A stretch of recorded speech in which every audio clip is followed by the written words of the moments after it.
Hi, my name is Ray, and we just wanted to make a video just kind of going over some general terminology that is used commonly by systems. The light keeps flickering. I think if I unplug my phone, it'll fix it. Okay, cool.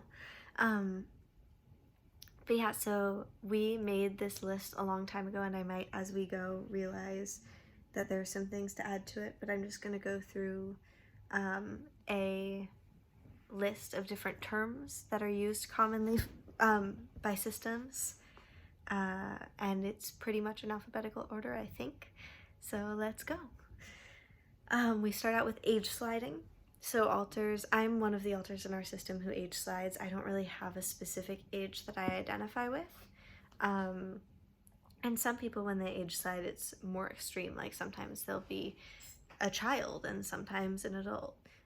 For me and for many in our system, it's just kind of a span of about 4 years, where like sometimes I can feel pretty much from anywhere from like 21 to 25 or 26 is the usual, but sometimes a little bit higher. So yeah, age sliding is just an alter. An alter is an age slider if their age changes and fluctuates. An alter is one of the people within a DID or OSDD system. Alter stands for alternative identity, and a lot of people will call alters personalities, and that's, I mean, if a system decides to use that terminology themselves, then that's fine, but overall it's a little bit problematic to say because it's just important to remember that any one person can have many personalities within them. A personality isn't a person. And so alters aren't personalities because that kind of pigeonholes them into one state of being, where alters can have multiple personalities within them just like any other person. Blending is generally a temporary short period of time where 2 or more alters are all kind of in the front, which I'll go over what the front means in a little bit, but are the ones running what's happening in the body.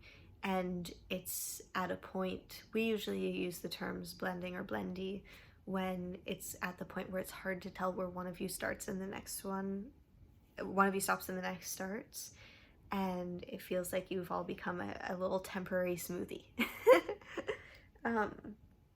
Coconscious or cocon is when there are 2 alters who are, I should just go over fronting because that's important. So fronting is just whoever's fronting is the person who is controlling the body. Like right now I'm fronting, it's Ray. If we switched and let's say Alex switched in, then she would be the one fronting. So cocon is when there are 2 people or sometimes more in the front, but are still clearly separate and are just communicating and running things together, kind of like pilot and co-pilot. And sometimes it'll be kind of an even split, and sometimes, often for us, it will be it'll kind of feel like one person is driving the car, but like just kind of going off of what the person in the passenger seat is reading off. Like, okay, they're navigating and they're telling the person what to do, and the other person is deciding what speed to go in, when to change lanes and everything. So it's like one person is kind of the overall running what you do and the decisions you make, and the other person is translating that into the actions and controlling the body. That's not always how it works, but often that is, for us, how it feels.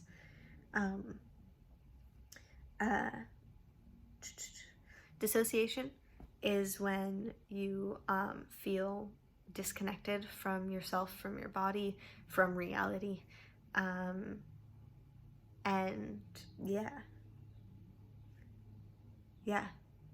a lot of the times, but not always, dissociating and switching will go hand in hand.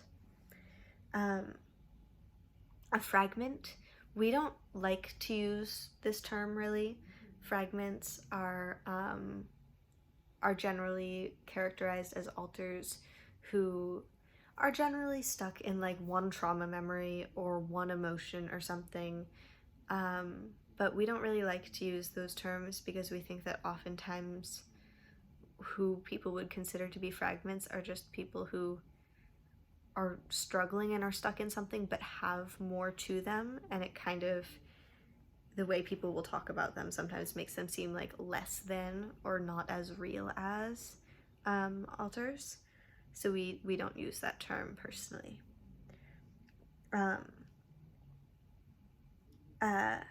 The host this is an important thing. So the host, like if you watched our last video on structural dissociation, there's no such thing as an original. There's no such thing as a core, at least according to the theory of structural dissociation, which most systems and scientific people seem to be agreeing on now.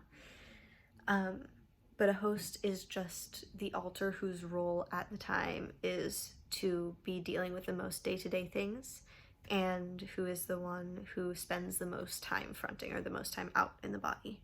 And that role can change. We have had 4 hosts so far in this body's life, and I'm dissociating a little bit right now.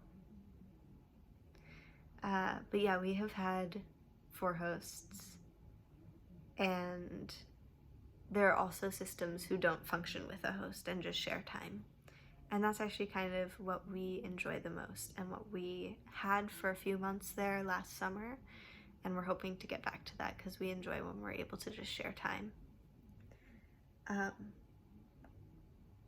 Integration is when 2 alters will merge, and integration is a little tricky because it's something that for a really long time it was the only goal that therapy would work towards with systems. So if you were a system and you were going to therapy, they were trying to work you to full integration or full fusion, where all alters integrate into one. But a lot of systems now are, instead of pursuing that, they're pursuing functional multiplicity, where basically you just learn to heal and work together as a system, and if different integrations happen along the way naturally, then that's okay. But forcing integrations can actually be really damaging, because it's kind of the only way that an alter can die. Because alters can go dormant, but they can always come back. But when 2 alters integrate, those original alters are gone. And we used it as the example of, like, if you had red paint, you had blue paint, and these 2 paints made up so much of your life, and they were your family. And then one day they get mixed together, and now you have purple paint, and it's beautiful, but it's its own whole thing. And yes, it might have little bits of characteristics of the red paint and the blue paint, and maybe it has memories that the red and blue paint had, some of them, but it's its own thing, and you can't unmix the paint. So integration can be really traumatic, because it's essentially like your alters are dying, and there's someone new who might feel similar or have similar qualities, but they're not them, and you're not going to get those alters back. And those alters are what have kept you alive. So it's really like losing family members, and the trauma from that can cause new splits. So, which splitting is a new alter being created due to trauma.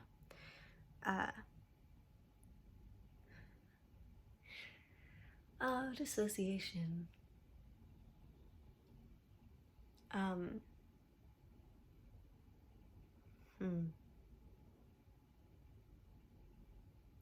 Yeah,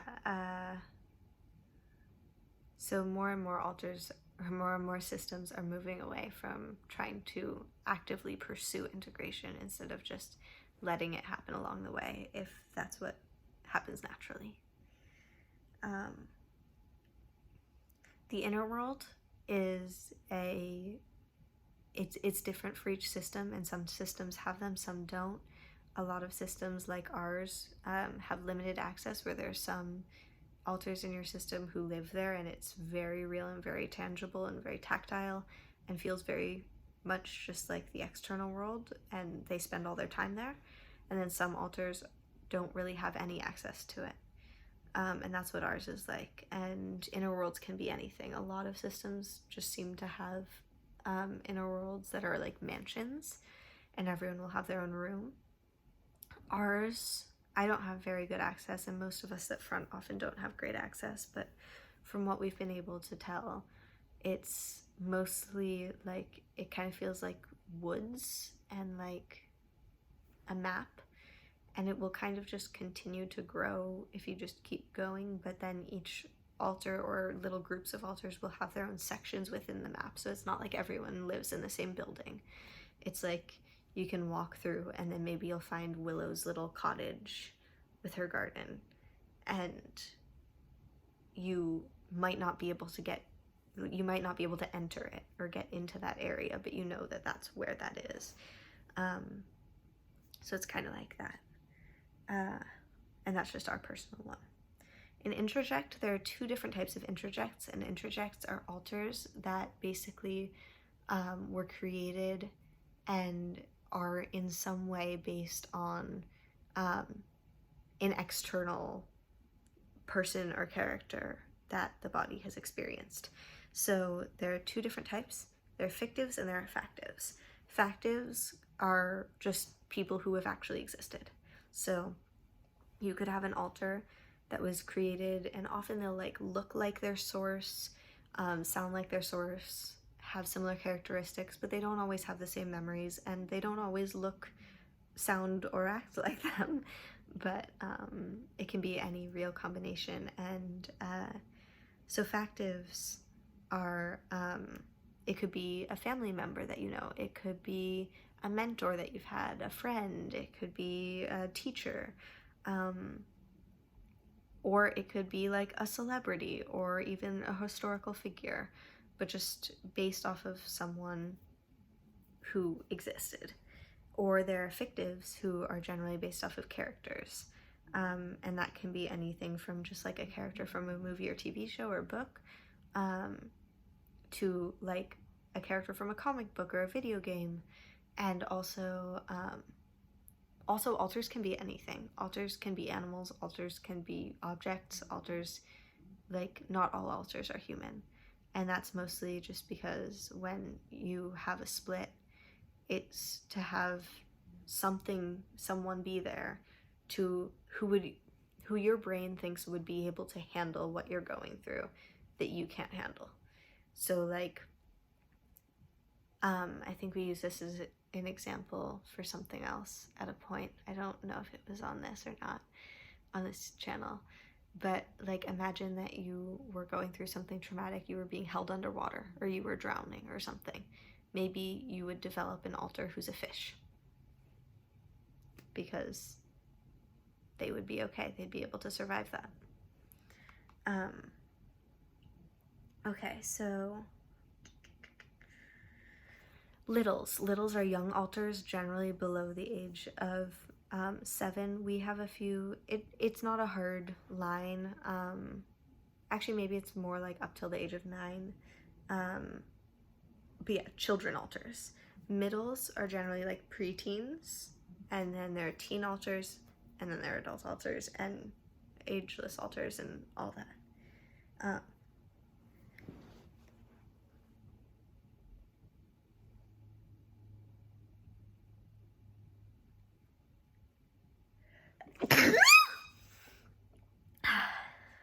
Sorry. Okay. Out is just like, who is out is just referring to who's fronting. Persecutor is another term that we are moving away from, and that kind of the community in general is trying to move away from. But a persecutor traditionally is referred to as an altar who has unhealthy coping mechanisms, and often are altars that the system can have a really hard time dealing with and learning to work with and learning to befriend and not be afraid of, because persecutors are really just alters who have been through really severe trauma, who have developed really unhealthy coping mechanisms, and to try and protect the body might do things that actually harm the body. Yeah. Protectors, we also are moving away from, we just don't like system rules. But protectors, because they put you in a box and they keep you from really feeling like you can be a full person. We also don't love the term protector just because every alter in a system was created to protect the system. So saying that some alters are protectors is implying that other alters aren't protectors. But protectors traditionally refer to alters who specifically, like, a physical protector might be someone who, like, if you're out on the street and someone's following you, wouldn't be afraid to, like, call them out, or if you were in some sort of, like, if someone attacked you, would front and be able to handle that. Yeah, we really have just moved away from using that term, so sorry, I'm dissociating a little bit and just having a hard time grasping onto what we used to consider protectors as. Switching is just changing out who's fronting. Feeling switchy is when you think that you might switch. And trauma holders are alters who specifically hold traumatic memories that other members of the system don't know about, which can be a really deep and difficult role. And I'm sure I forgot things within this. And yeah, there's so much more, but that's our little basic list of our little dissociative dictionary that we have. So yeah, I hope you learned a thing or two, and I hope that this is a good resource for if you're like going through our videos and you're like, what are you talking about? Then you can go and watch this, and hopefully, I don't know, it helps. I don't know how to end this video. Bye.